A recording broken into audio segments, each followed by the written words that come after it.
Hello, welcome to math GB. আমি Jasim sir তোমাদেরকে আজকে ক্লাস 11-এর ম্যাথ করাবো।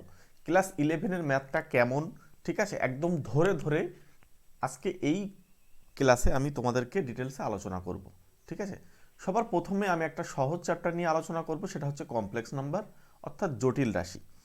দেখো, আমি সবার প্রথমে তোমাদেরকে বেসিক কিছু কোশ্চেন করি। ঠিক আছে, জটিল রাশিটা কি বলার আগে আমি কিছু জিনিস তোমাদেরকে আগে একটু দেখাই। ঠিক আছে, তারপর আমি জটিল রাশির বিষয়ে ভিতরে যাব। সবার প্রথমে আমরা ক্লাস 10-এ যা পড়ে এসেছি সেটা আমি একটুখানি তোমাদেরকে বলি। ধরো আমরা ক্লাস 10-এ পড়ে এসেছিলাম x square is equals two 1। তাহলে আমরা এটাকে পরের লাইনে বা দিয়ে লিখতাম যে x is equals to plus minus root 1। ধরে দেখো, এটা কিন্তু আমি বলছি মানে এই না যে একদম বেসিক জিনিস, এগুলো তো সব আমরা জানি। জানলেও এটাই কিন্তু তোমার একটু পরে দেখবে কমপ্লেক্স নাম্বার শুরু হবে এখান থেকে, ওই জন্য পুরোটা একটু ধৈর্য ধরে দেখতে হবে। তো এটাকে আমরা পরের লাইনে বা দিয়ে লিখতে পারি x is equals to plus minus 1, কারণ 1কে যদি আমরা রুট করি তাহলে কিন্তু 1 আসে। এবার আমি তোমাকে একটা কোশ্চেন করি। ধরো x square is equals two যদি -1 থাকতো তাহলে কি লিখতে? হ্যাঁ, এক্ষেত্রে আমরা তখন লিখতাম যে x is equals to plus minus root under -1। এবার আমাকে উত্তর দিতে হবে যে এক্স ইজ ইকুয়ালস টু তাহলে প্লাস মাইনাস এখানে কত হবে। দেখো, রুটের ভিতরে যদি আমি আরো একটু বলি, রুটের ভিতরে মনে করো 4 আসে, সেটাকে আমরা কি করতাম? সেটাকে আমরা করতাম 2 ইন্টু 2। Yes or no? তাহলে একটা 2 কিন্তু আমাদের বাইরে আসতো, তাই আমরা 2 লিখতাম। যদি রুটের ভিতরে -4 থাকে তাহলে আমরা কি লিখব? -2 লিখব না +2 লিখব? এটা কিন্তু আমরা কনফিউশনে পড়ে যাব। যদি আমরা -2 যদি লিখি, ধরো আমরা -2 বললাম, মাইনাস আছে মানে মাইনাস, তার মানে নিশ্চয়ই এদেরকে দুবার যদি গুণ করা হয় সেই গুণফলটাও তাহলে -4 আসবে। এবারে দেখো, -2কে আমি দুবার গুণ করছি, তাহলে -2 ইন্টু -2, এখানে কিন্তু আমাদের মাইনাসে মাইনাসে প্লাস হয়ে যাবে, অর্থাৎ +4। সুতরাং এখানে কিন্তু 4 ছিল, কিন্তু আমাদের -4, অর্থাৎ আমরা এই -4 কিন্তু এইভাবে কোনোদিনই পাবো না। আবার যদি আমরা 2 বলি, 2ও যদি বলি তাহলে আমাদের আসবে মানে +2 বা শুধু 2, এখানে হচ্ছে 2 2 বললে তাহলেও কিন্তু আমরা দেখতে পাচ্ছি এটা কিন্তু সেই 4 আসে। কোনো মতেই কিন্তু আমরা -4 নিয়ে আসতে পাচ্ছি না। সুতরাং এই জায়গাটায় আমরা -1 বা +1 কোনো কিছুই কিন্তু বলতে পারবো না। তাহলে আমরা কি বলবো? সেটা হচ্ছে সেই জায়গা থেকেই কিন্তু শুরু হচ্ছে জটিল রাশি বা কমপ্লেক্স নাম্বারটা। ওকে, এটা আমরা কিভাবে লিখবো দেখো, এইটাকে আমরা ধরে নেব যে রুটের ভিতরে যদি -1 থাকে এটাকে আমরা ধরবো আই। ক্লিয়ার? এটা একদম মুখস্থ করে নিতে হবে যে রুটের ভিতরে যদি -1 থাকে তাহলে আমরা এটাকে লিখবো আই। তাহলে আমি তোমাদেরকে এবারে বলি, তাহলে -4 থাকলে আমরা সেটাকে কি লিখবো? রুটের ভিতরে লিখবো -1 ইন্টু 4। এবারে খেয়াল করো, এবারে কিন্তু আমরা এটাকে লিখতে পাচ্ছি যখন রুট ছাড়িয়ে দেবো -1 ইন্টু √4। তাহলে এটা আমাদের আসছে, প্রথমটা আসছে আমাদের আই, আর এটা আসছে যেহেতু রুট করলে 2, অর্থাৎ এটা কিন্তু আমাদের হবে 2i।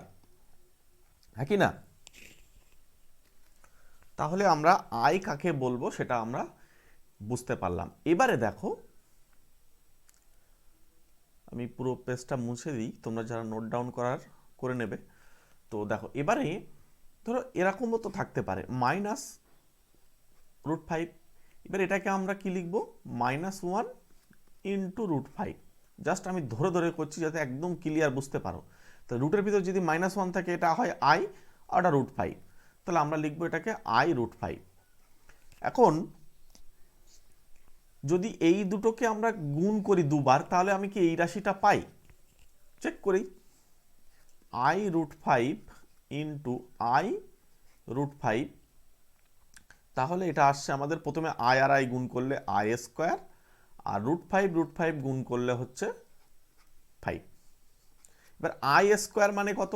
তাহলে আমরা i একদম মনে রাখবো, i মানে হচ্ছে √1, দুপাশে বর্গ করে দাও, তাহলে i²।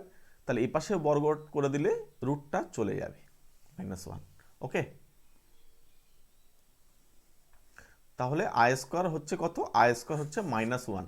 এটা খেয়াল রাখবে, i² হচ্ছে -1। তাহলে এখানে আমি একটা মাইনাস বসাবো, -1 অর্থাৎ -1-এর সঙ্গে 5 গুণ করলে -5, তাহলে এই মানটা হচ্ছে -5। এবার এটাকে যেহেতু রুট করতে হবে, দেখো এইটার সঙ্গে কিন্তু এটা মিলে গেল জাস্ট যখন আমরা রুটটা করব আর কি। হ্যাঁ, তাহলে এটাই আসলো, অর্থাৎ যার বর্গমূল আমি করব তাকে যদি আমি আবার ফিরে দুবার গুণ করি তাহলে কিন্তু সেই আগের রাশিটাই আসে। তাহলে আমরা এখান থেকে যেটা বুঝলাম, আই মানে হচ্ছে √1 এবং নেগেটিভ কোনো সংখ্যা যদি আমরা বর্গমূল করতে চাই তখন সেটা কিন্তু কমপ্লেক্স নাম্বার বা জটিল রাশি দিয়ে বলতে হবে, আমরা আর বাস্তব সংখ্যা দিয়ে কিন্তু বলতে পারবো না। ঠিক আছে, এবারে দেখো i² মানে হচ্ছে কত, -1, তাই তো। i² যদি -1 হয়, আমি এর পরে আরও একটা কাজ করি, এরপরে আমরা একটা কাজ করি, দুপাশে যদি আবার একবার আমরা যদি বর্গ করতাম তাহলে আমাদের কি হতো, তাহলে -1 টোটালটাকে ঘিরে এপাশেও স্কোয়ার করছি, তাহলে পরের লাইনে আমরা বা দিয়ে লিখতে পারি এটা i⁴ হয়ে যাবে, আর -1কে স্কোয়ার করলে কিন্তু 1 হয়ে যাবে। সুতরাং এবার মনে রাখবে যে i⁴ মানে কিন্তু 1, আয়ের পাওয়ার যখন 4 হয়ে যাবে অথবা 4-এর যদি গুণিতক হয় তাহলেও কিন্তু 1 হবে। যদি আমরা i⁴ বার করি তাও কিন্তু আমাদের 1 আসবে। কিভাবে, i⁴ তাকে ঘিরে দিয়ে আমরা কি লিখব, স্কোয়ার লিখব। দেখো এটা i⁴ মানে 1কে স্কোয়ার করলে কিন্তু 1 আসে। আচ্ছা, তাহলে i⁴ আমরা যদি বার করি 9, সেটা কি আসবে, তাহলে i⁴ লিখব ইন্টু i লিখব, তাহলে i⁴ মানে 4-এর গুণিতক, সেটা 1 হচ্ছে, তাহলে এখানে 1 ইন্টু i, সুতরাং এটা আমাদের কিন্তু আসছে i। তাহলে i সম্পর্কে তোমাদেরকে ধারণা দিলাম, এটাকে কিন্তু অনেক বইতে দেখবে লেখা আছে আয়োটা। ওকে, আইটাকে কিন্তু অনেক সময় আয়োটা বলেও ডাকে। এইবারে আমরা আসছি জটিল রাশিটাকে কিভাবে লেখা হয়। ওকে, চলো পরের স্লাইডে চলে যাব। কোনো রাশিকে যদি জেড, মনে রাখবে কোনো রাশিকে যদি ZA+IB আকারে লেখা যায় তবে রাশিটিকে আমরা বলবো জটিল রাশি। যেখানে এ আর বি কারা, এ আর বি হচ্ছে বাস্তব সংখ্যা। মনে রাখবে এইটা হচ্ছে বিলংস টু বলে, এই চিহ্নটাকে বিলংস টু বলা হয়। পুরো একদম ধরে ধরে তোমাদেরকে পড়াবো, ঠিক আছে। এটা A, B বিলংস টু আর, এই আর মানে মনে রাখবে এটা কায়দা করে আর লেখা হয়েছে, এটার মান হচ্ছে বাস্তব সংখ্যা। আমরা 9-এ কিন্তু বাস্তব সংখ্যা পড়ে এসেছিলাম, সেই বাস্তব সংখ্যাটাই বা তোমরা যেটা জানো, যে সমস্ত সংখ্যাগুলোকে জানো সেটাই কিন্তু হচ্ছে বাস্তব সংখ্যা। এটা আর হচ্ছে বাস্তব সংখ্যার সেট। তাহলে জেড একটা জটিল রাশি, সেটাকে কিভাবে লিখব, জেডটাকে জটিল রাশিটাকে লিখব A+IB আকারে। তাহলে এই আই তোমরা একটু আগেই জেনেছো যে আই মানে হচ্ছে √1। ওকে, তাহলে সেটাকে আমরা বলবো কি, জটিল রাশি। তাহলে আমি তোমাদেরকে এবার একটা প্রশ্ন দিই, ধরো জেড, এটাকে আমরা কি লিখব, ধরো 3+2i, এটা কি একটা জটিল রাশি? উত্তর হচ্ছে ইয়েস, কারণ হচ্ছে এইভাবে লেখা যাচ্ছে A+IB। এখানে এর মান কত, এর মান হচ্ছে 3, এটা এ, আর এটা হচ্ছে কত, বি। তাহলে দেখো এটাকে লেখা যাচ্ছে, জেডটাকে লেখা যাচ্ছে A+, এই জায়গায় আই আসে, তাহলে আই ইন্টু বি। সুতরাং এইভাবে লিখতে পারলাম। এবং এ আর বি যারা কিনা বাস্তব সংখ্যা, অর্থাৎ 2, 3 এরা তো বাস্তব সংখ্যা, তাহলে এটা কিন্তু একটা জটিল রাশি। আচ্ছা, তাই যদি হয় -2+2i, এটা কি একটা জটিল রাশি? ইয়েস, যখনই জটিল রাশির কথা আসবে তখনই জেড হয়ে যাবে, ঠিক আছে। তাহলে এটা এর মান কত, এখানে এর মান হচ্ছে -2 আর বির মান কিন্তু 2। আচ্ছা, এটা কি জটিল রাশি? জেড একটা মনে করো, এটা হচ্ছে 3i, শুধু 3i, এটা কি জটিল রাশি? অবশ্যই জটিল রাশি। কেন? তার কারণ হচ্ছে এটাকে আমি লিখতে পারি 0+3 ইন্টু i। তাহলে এটাকে দেখো A+IB আকারে লিখতে পারলাম। যাকে তুমি A+IB আকারে লিখতে পারবে সেটা কিন্তু হয়ে যাবে জটিল রাশি। তাহলে জটিল রাশি সম্পর্কে ধারণা পেলে, প্রচুর জটিল রাশি আছে, চ্যাপ্টার খুললে তোমাদের বইয়ে প্রচুর জটিল রাশির অঙ্ক থাকবে। আস্তে আস্তে আমরা সব অঙ্কগুলোকে করার চেষ্টা করব, ঠিক আছে। তোমরা সঙ্গে থাকো এবং চ্যানেলে যারা নতুন তারা অবশ্যই সাবস্ক্রাইব করে রাখো প্রতিনিয়ত ক্লাস পাওয়ার জন্য, ঠিক আছে। এবং তোমাদের কোনো অঙ্ক প্রবলেম হলে আমাকে কমেন্ট বক্সে গিয়ে জানাতে পারো, সেই অঙ্কটা আমি তোমাদেরকে বলে দেব। তাহলে এই এ আর বিটাকে কি বলা হবে, ঠিক আছে। আমি পেজটা মুছে দিলাম, দিয়ে আবার নতুন করে বলি। দেখো পরে আইটা আমরা আগেই বলে এসেছিলাম √1, বোঝার কোনো অসুবিধা হবে না আশা করি। এটাকে আমরা বলবো রিয়েল জেড বা বাস্তব পার্ট, এই এটাকে বলা হবে বাস্তব অংশ, আর এই বি পার্টটা সেটাকে বলা হবে কাল্পনিক অংশ, ঠিক আছে, বা ইমাজিনারি পার্ট। তো এই বিটাকে বলা হবে কাল্পনিক পার্ট, আর এটাকে বলা হবে বাস্তব পার্ট বা বাস্তব অংশ। অনেক বইতে দেখবে জেডটাকে এক্স প্লাস আই ওয়াই আকারেও লেখা আছে, যেখানে এক্স আর ওয়াই হচ্ছে বাস্তব সংখ্যা, কোনো অসুবিধা নেই, একই ব্যাপার, ঠিক আছে। এ প্লাস আইবি আকারেও তুমি লিখতে পারো, অথবা এক্স প্লাস আই ওয়াই আকারেও লিখতে পারো। তাহলে জটিল রাশি সম্পর্কে আশা করি ধারণা এবার ক্লিয়ার হয়েছে। এবার আমি পরের স্লাইডে যাব। ওকে, যদি কোনো প্রশ্ন থাকে বা যদি কোনো জায়গায় বুঝতে অসুবিধা হয় আমাকে অবশ্যই কমেন্ট করে জানিও। চলো, এবারে হচ্ছে এ আর বি যদি বাস্তব সংখ্যা হয় এবং জেড যদি একটা জটিল রাশি হয়, সেটাকে যদি এ প্লাস আইবি আকারে লেখা যায়, তাহলে অনুবন্ধী বা কনজুগেট, তোমরা দেখবে করণী করার সময় তোমরা দেখবে 2 প্লাস রুট 3, এটার অনুবন্ধী করণী কত? এটার অনুবন্ধী করণী তোমরা লিখতে 2 minus root 3, yes or no? এই 2 মাইনাস রুট 3 এটাকে অনুবন্ধী বা কনজুগেট, আমরা এটাকে কনজুগেট বলবো জটিল রাশির ভাষায়, ঠিক আছে। তাহলে সেটাকে কিভাবে লিখব? জেড যদি একটা জটিল রাশি হয়, সেটাকে যদি এ প্লাস আইবি আকার লেখা যায়, তাহলে জেড বার দিয়ে লিখব, এর অনুবন্ধীটাকে আমরা লিখব জেড বার, সেটা হবে এ মাইনাস আইবি। মনে রাখো, তোমরা করণী যেভাবে করেছিলে ঠিক সেইভাবে কল্পনা করলেই তোমাদের কিন্তু অঙ্কগুলো খুব সহজে হয়ে যাবে। করণীতে আমরা রুটের আগের চিহ্ন চেঞ্জ করতাম, আর এখানে আমরা কি করব, যেখানে আই আসে তার সঙ্গে আমরা চিহ্নটাকে পরিবর্তন করব। দেখো এখানে প্লাস ছিল, সরাসরি হয়ে গেছে মাইনাস, ঠিক আছে। তাহলে অনুবন্ধী সম্পর্কে বা কনজুগেট সম্পর্কে আইডিয়া পেলাম। আমি একটা দুটো উদাহরণ দিই যাতে তোমাদের পুরোটা ক্লিয়ার হয়। মনে করো জেড একটা জটিল রাশি, 5 প্লাস 4i, তাহলে এই জেড বার মানে কত? এর অনুবন্ধী হবে। তাহলে অনুবন্ধীর মানে কি? এখানে জাস্ট একটা চিহ্ন পরিবর্তন হয়ে যাবে। ওকে, 5 মাইনাস 4i। ধরো আরও একটা জটিল রাশি আমি লিখলাম জেড, সেটা হচ্ছে কত? -3 মাইনাস 2i। তাহলে এর অনুবন্ধীটাকে আমরা জেড বার, মনে রাখবে নোটেশনগুলো বুঝতে হবে। এটাকে জেড বার বলা হয় মানে এইভাবেই আমরা বুঝবো।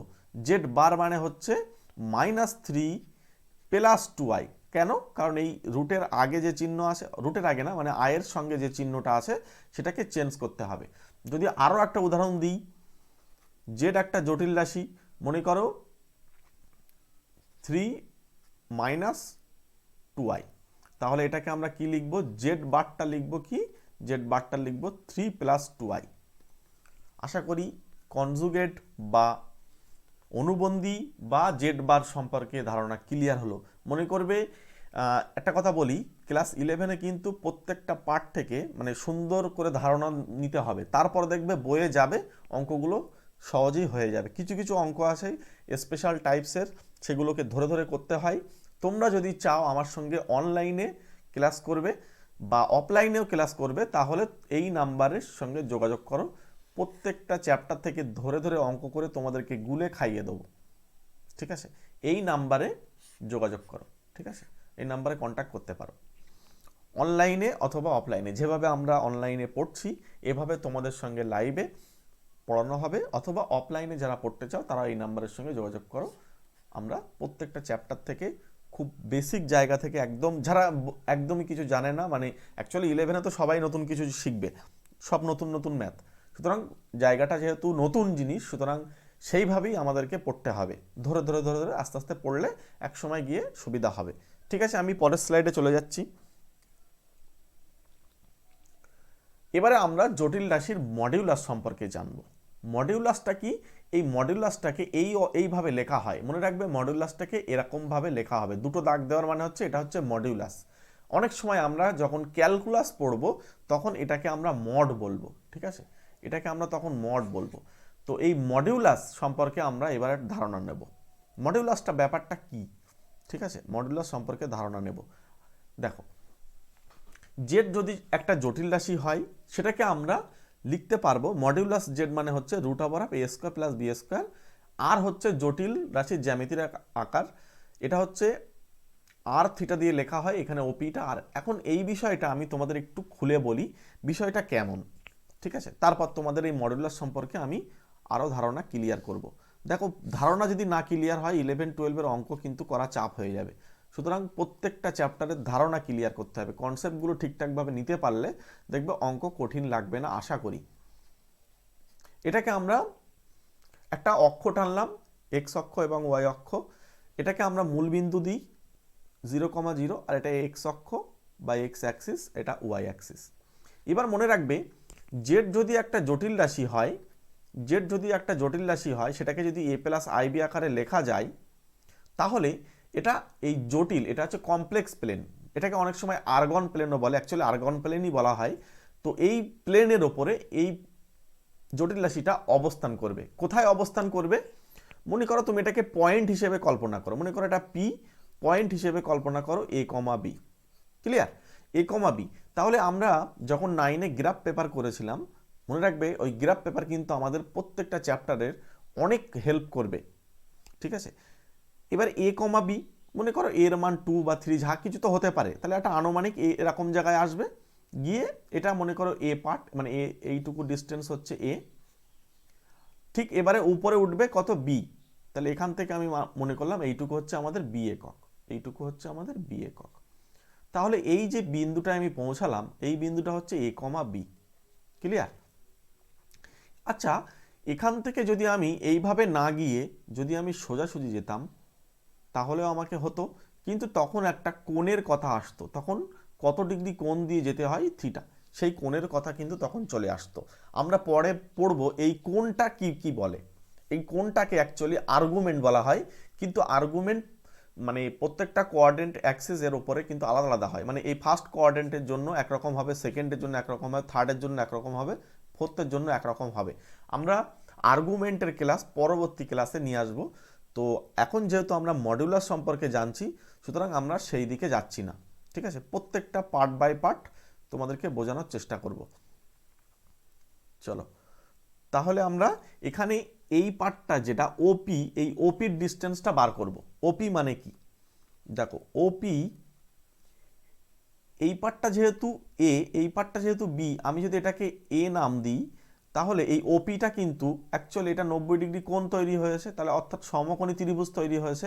তাহলে ওপি মানে কিন্তু আমাদের অতিভুজ হয়ে যাচ্ছে, তাই না? তাহলে ওপি তার স্কোয়ার লিখলাম সমান সমান লম্ব স্কোয়ার প্লাস ভূমি স্কোয়ার, তোমরা পিথাগোরাসের উপপাদ্য অ্যাপ্লাই করে দাও।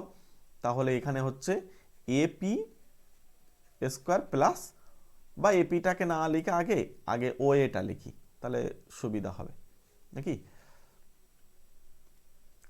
তাহলে হচ্ছে এখানে প্রথমে ও এ তার স্কোয়ার প্লাস এপি তার স্কোয়ার। আচ্ছা, ও এ মানে কতটা ডিস্টেন্স? ও এ মানে এ একক ডিস্টেন্স, তাহলে এ বসিয়ে দাও, তাহলে এ স্কোয়ার হলো, প্লাস এপি মানে কতটা? বি, তাহলে এখানে আমরা বি বসিয়ে দেবো, অর্থাৎ বি স্কোয়ার হয়ে যাবে। তাহলে ওপিটা কি বার হয়েছে? ওপি যখন আমরা বার করব তখন স্কোয়ার থাকলে রুট হবে। মনে রাখবে এই জায়গায় প্লাস মাইনাস নিতে হবে না, এই কারণেই, কারণ দূরত্ব কোনোদিন নেগেটিভ হয় না। ঠিক আছে? মনে রাখবে দূরত্ব সবসময় পজিটিভ। দূরত্ব তোমরা পড়ে এসছো ফিজিক্সে যে দূরত্ব হচ্ছে একটি স্কেলার রাশি, কিন্তু সরণ একটা ভেক্টর রাশি। আমরা সরণের কথা বলছি না, আমরা দূরত্বর কথা বলছি। ওপির যে ডিস্টেন্স বা ওপির যে দূরত্ব, সেটা হচ্ছে কি এ স্কোয়ার প্লাস বি স্কোয়ার। খেয়াল করে দেখো, এইটাকে আমরা কিন্তু আর হিসেবে ধরে নিতে পারি, তাহলে এটাকে আমরা আর লিখতে পারি। তাই জন্য এই জায়গাটায় কিন্তু এবার মিলিয়ে ফেলো, মড জেড যখন আমাদের বলবে এ প্লাস আইবি আকারে, তার মড নেব, তাহলে root over of a square plus b square সমান আর। আরটা হচ্ছে জটিল রাশির জ্যামিতিক যে আকার, সেটা আর থিটা, এটাকে পোলার কোঅর্ডিনেট অ্যাক্সিসের সাপেক্ষে বলা হয়। তো ওপি ডিস্টেন্সটা হচ্ছে আর। এইভাবে আমরা কিন্তু মডুলাস বলতে পারি। অন্য আরও একটা ভাবে মডুলাস আমরা বার করতে পারি, সেটা আমি এবার তোমাদেরকে বলি। থিওরিগুলো ক্লিয়ার করো, অঙ্ক দেখবে করে ফেলতে পারবে। ধরো জেড একটা জটিল রাশি, তাহলে এটাকে এ প্লাস আইবি আকারে লেখা যায়। তাহলে এর কনজুগেট বা অনুবন্ধীটা কি বলেছিলাম? মনে আছে, এ মাইনাস আইবি বলেছিলাম, চিহ্ন পরিবর্তন হবে। এবার এটাকে তুমি দুটোকে মিলে গুণ করে দাও, দুটোকে গুণ করে দাও। গুণ করলে কি আসবে? গুণ করলে যেটা আসবে জেড ইন্টু জেড বার, এ পাশে আসবে জেড ইন্টু জেড বার, আর এ পাশে কি আসবে? প্রথমে হবে এ প্লাস আইবি হবে, সঙ্গে কি হবে? এ মাইনাস আইবি হবে। ক্লিয়ার? তাহলে জেড ইন্টু জেড বার আমরা এবার বার করছি। তাহলে এ প্লাস আইবি যদি হয়, তাহলে আমাদের এটা আসছে, দেখো এ স্কোয়ার মাইনাস বি স্কোয়ার সূত্র হয়ে বসে আছে, অর্থাৎ এ স্কোয়ার মাইনাস আই বি তাকে ঘিরে দিয়ে স্কোয়ার, তাই না? এবারে এ স্কোয়ার মাইনাস, তাহলে এটা আসবে কি আই স্কোয়ার বি স্কোয়ার। এবার আমরা এই আই স্কোয়ারের মান কিন্তু জেনেছি -1, আগেই কিন্তু তোমাদেরকে বলেছিলাম। তাহলে এ স্কোয়ার এখানে একটা -1 আসার জন্য এটা প্লাস হয়ে যাবে, এ স্কোয়ার প্লাস বি স্কোয়ার। অর্থাৎ খেয়াল করো এখানে কিন্তু এই রুটের মধ্যে যে পার্টটুকু আছে সেই পার্টটা কিন্তু চলে আসলো। তাহলে এটা কিন্তু অ্যাকচুয়ালি মডিউলাস জেড বটে, মডিউলাস জেড থাকলে তো রুট হবে, তাহলে রুটকে যেহেতু ওড়াতে হবে তাহলে আমাদেরকে একটা স্কোয়ার দিতে হবে। দেখো মড জেড মানে কি একদম ক্লিয়ার করো, মড জেড মানে হচ্ছে রুট এ স্কোয়ার প্লাস বি স্কোয়ার, হ্যাঁ কি না? যেটা একটা জটিল রাশি। মনে রাখবে এই মডুলাসের ভিতরে কিন্তু এখানে কোথাও আই থাকবে না এবং মাইনাসের কোনো গল্প থাকবে না, সব প্লাস হবে, কারণ বর্গ করছি আমরা। ঠিক আছে, আমি উদাহরণ দেবো, উদাহরণে আসছি। তাহলে এটাকে যদি আমরা দুপাশে বর্গ করে দিতাম তাহলে আমাদের কি আসতো, এ স্কোয়ার প্লাস বি স্কোয়ার আসতো। সুতরাং সেটাই আমাদের হয়েছে, যেহেতু এখানে ফ্রেশ এ স্কোয়ার প্লাস বি স্কোয়ার আছে, কোনো রুট নেই, সুতরাং আমাদের কিন্তু মড জেড তার স্কোয়ার হয়ে যাবে। তোমরা এটাকে ফর্মুলা হিসেবে মনে রাখবে, Z Z bar is equals two modulus of Z তার হোল স্কোয়ার। খুব গুরুত্বপূর্ণ ফর্মুলা, এটা কিন্তু অনেক কাজে লাগবে। মনে রাখবে 11-12-এর ছোটো ছোটো ফর্মুলা আছে, সেগুলো কিন্তু প্রচুর হেল্প হবে অঙ্ক করার ক্ষেত্রে। তাহলে আমরা কি কি শিখলাম আমি আবার একবার রিকল করি, পুরো প্রথম থেকে বলছি পরপর, ভালো করে খেয়াল করো। আমরা প্রথমে কমপ্লেক্স নাম্বার সম্পর্কে ধারণা নিলাম, আই দিয়ে। আইটাকে কি বলা হয়, আইওটাও বলতে পারো, আই বলেও ডাকতে পারো, কোনো অসুবিধা নেই। ঠিক আছে, আই টু দি পাওয়ার তোমাকে যদি 99 বার করতে বলে, আমি তোমাদেরকে আই টু দি পাওয়ার 99 এইটা তোমাদেরকে দিয়ে দিলাম। এটা তোমরা বার করে কমেন্ট বক্সে জানাবে যেটা কত হবে। আই টু দি পাওয়ার 99টা কমেন্ট করে আমাকে জানাবে যে এটার উত্তর কত। ওকে, তাহলে আই সম্পর্কে ধারণা পেলে আশা করি। এরপরে আমি বলেছিলাম তোমাদেরকে জটিল রাশি কাকে বলা হয়। যে সমস্ত রাশিগুলোকে আমরা এ প্লাস আইবি আকারে লিখতে পারবো তাদেরকে আমরা জটিল রাশি বলবো, যেখানে এ আর বি হচ্ছে বাস্তব সংখ্যা। একদম ছবির মতন ধরে ধরে বোঝো। এবং এটাকে দুটো পার্টে ভাগ হবে, একটা হচ্ছে রিয়েল অংশ বা কাল্পনিক, একটা হচ্ছে বাস্তব পার্ট বা হচ্ছে গিয়ে রিয়েল পার্ট, আর একটা হচ্ছে ইমাজিনারি বা কাল্পনিক পার্ট বা কাল্পনিক অংশ যাই বলো। তো অনেক বইতে জেডটাকে এক্স প্লাস আই ওয়াই আকারেও লেখা আছে। ঠিক আছে, এরপরে আমরা বলেছিলাম যে জটিল রাশির কনজুগেট বা অনুবন্ধীটা কি, অনুবন্ধী চিহ্ন বদলে যাবে। দেখো একদম ধরে ধরে বলছি, হ্যাঁ, যাতে তোমরা সবাই বুঝতে পারো। জটিল রাশির মডিউলাস সম্পর্কে কি সেটাও আমি তোমাদেরকে আস্তে আস্তে বললাম, মডিউলাস জেড মানে কি।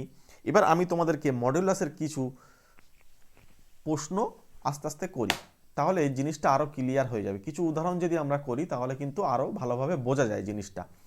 এবার আমাদেরকে যেটা একটা জটিল রাশি প্রশ্নে বলে দেওয়া থাকবে, যেটা একটা জটিল রাশি হচ্ছে, মনে করো 3 + 4i, এটা একটা জটিল রাশি। তাহলে আমাদেরকে বার করতে বলছে মডিউলাস অফ জেড কত। মডিউলাস অফ জেড মানে হচ্ছে আমরা কি শিখেছিলাম, এই যে এ স্কোয়ার প্লাস বি স্কোয়ার। এ বলতে আমাদের এখানে কত, এ বলতে এই 3 কল্পনা করো, আর বি বলতে হচ্ছে 4। তাহলে আমরা কি করব, 3কে স্কোয়ার করব আর 4কে স্কোয়ার করব। ওকে, তাহলে 3কে স্কোয়ার করলে 9 আর এটা হচ্ছে 4কে স্কোয়ার করলে 16। তাহলে এখানে রুটের ভিতরে কিন্তু আমাদের আসছে 25, আর আমরা জানি রুটের ভিতরে 25 মানে হচ্ছে 5। তাহলে মডুলাস অফ জেড এর মান হচ্ছে 5। একদমই সহজ। আরও একটা উদাহরণ দিই, জেড যদি একটা জটিল রাশি হয়, মনে করো -1 -i, এটার মডুলাস বার করতে হবে। মনে রাখবে মাইনাস থাকলেও কিন্তু আমরা কিভাবে মডুলাস বার করব দেখো। এটার মডুলাসের ফর্মুলা কি, এটা এর মান কিন্তু -1 খেয়াল রাখবে, বির মানও কিন্তু -1 খেয়াল রাখবে, কারণ আয়ের সহগ। তাহলে -1কে ঘিরে দিয়ে স্কোয়ার হলো, প্লাস আবার -1কে ঘিরে দিয়ে স্কোয়ার হলো। অনেকে এই জায়গায় ভুল লেখে, অনেকে আই ধরে লিখে দেয়। আমি আবারও বলছি আই কিন্তু এখানে ছিল না। ঠিক আছে, সুতরাং আই হবে না। এবং কেন হবে না সেটাও আমি তোমাদেরকে প্রমাণ করলাম। -1কে স্কোয়ার করলে 1 হয়, আর এটাও -1কে স্কোয়ার করলে 1 হয়। 1 + 1 √2। মনে রাখবে জটিল রাশির যখন আমরা মডিউলাস বার করব, কোনো দিন কোনো মতেই ভিতরে কোথাও মাইনাসের কোনো গল্প আসবে না, এইটা একটু মাথায় রেখে দাও। তাহলে মাইনাস যদি না আসে তাহলে কিন্তু ফ্রেশভাবেই হবে। তোমরা আমাকে কমেন্ট করে জানাবে যে জেড ইজ ইকুয়ালস টু শুধুমাত্র 2i, এটার মডিউলাস জেড কত। একটু অন্যরকম প্রশ্ন দিয়ে দিলাম, এটার মডুলাস কত। আমি একটু তোমাদেরকে হেল্প করে দিই, যেহেতু নতুন তোমরা সবাই। জেড হচ্ছে, এটাকে লেখা যায় 0+2i, তাহলে এটা একটা জটিল রাশি, তাহলে এটাকে মডুলাস বার করতে হবে। ঠিক আছে, আশা করি ক্লিয়ার হয়েছে। তো আজকে আমরা এখানেই ছাড়লাম। এর পরবর্তী ক্লাসে আমরা আর্গুমেন্ট বা জটিল রাশির কিছু বর্গমূল নিয়ে আলোচনা করব। ঠিক আছে, কিভাবে আমরা বর্গমূল করতে পারি, এবং ওমেগা, বিশেষ করে ওমেগা, আমরা ওমেগা সম্পর্কে চিনব পরের ক্লাসে। ওমেগাটা কি, কিভাবে লেখা হয়, কেন, ঠিক আছে, সেটা খুবই একটা গুরুত্বপূর্ণ, ওখান থেকে প্রশ্ন প্রত্যেকবারই আসে। ঠিক আছে, তো ওমেগা সম্পর্কে আমরা আলোচনা করব, এবং তোমাদেরকে আমি এমসিকিউ প্রোভাইড করব। যেহেতু তোমাদের হয়তো এমসিকিউ এর ওপরে বেশি জোর দেওয়া হবে পরীক্ষায়, ওই জন্য এমসিকিউ এর ওপরে বেশি ফোকাস করব। তো আজকে এখানেই। যদি তোমরা অফলাইন এবং অনলাইনে আমার সঙ্গে ধরে ধরে ম্যাথ করতে চাও, তোমাদেরকে একদম ধরে ধরে ম্যাথ করাবো, তোমাদেরকে বলতে পারি আমি গুলে খাইয়ে দেবো প্রত্যেকটা চ্যাপ্টার থেকে ধরে ধরে। ঠিক আছে, এবং আরও এর সঙ্গে আরও একটা কথা বলে রাখি, তোমরা অনেকে মেডিকেল দেওয়ার জন্য চিন্তা ভাবনা করছো হয়তো, কিন্তু ম্যাথটাকে পাশে জাস্ট নিয়ে রাখবে, এরকম হয়তো অনেকের ব্যাপার থাকে। কারণ ম্যাথ না থাকলে ফিজিক্সে কিছু প্রবলেম হয়, কেমিস্ট্রিতে কিছু প্রবলেম হয়, এবং ম্যাথ ভবিষ্যতে প্রচুর কাজে লাগে। ঠিক আছে, তুমি মেডিকেল দেবে বলে ম্যাথ হয়তো অনেক সময় নাও নিতে পারো, কিন্তু নিলে তোমার অনেক উপকারও আছে, পরবর্তীকালে তুমি জয়েন্ট দিতে পারবে, আরও অনেক আদার্স অনেক জায়গায় যেতে পারবে। তো যাই হোক, সে বিষয়ে আমি এখন আর যাচ্ছি না। তো যারা মনে করছো মেডিকেল দেবে, কিন্তু আমরা সব ম্যাথ করব না, অল্প সংখ্যক কিছু ম্যাথ সাজেস্টিভ ওয়েতে করব, যাতে আমাদের একটা ভালো নাম্বার চলে আসে, তাদের জন্য যদি তোমরা মনে করো ক্লাস 11-এ বা 12-এ আমরা প্রত্যেকটা চ্যাপ্টার থেকে যতটুকু প্রয়োজন ততটুকুর জন্য আলাদা করে তাদেরকে একটা গ্রুপ করে অনলাইনে একটা ব্যাচ করে দেব, যদি সেটা তোমরা চাও। তো যাই হোক, আমরা এখানেই ছাড়লাম। প্রত্যেককে থ্যাংক ইউ। ক্লাসটা কেমন হয়েছে তোমরা অবশ্যই একটু কমেন্ট করে জানাও।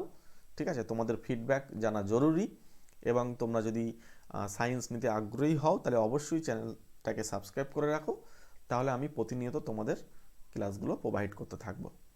ওকে, চলো।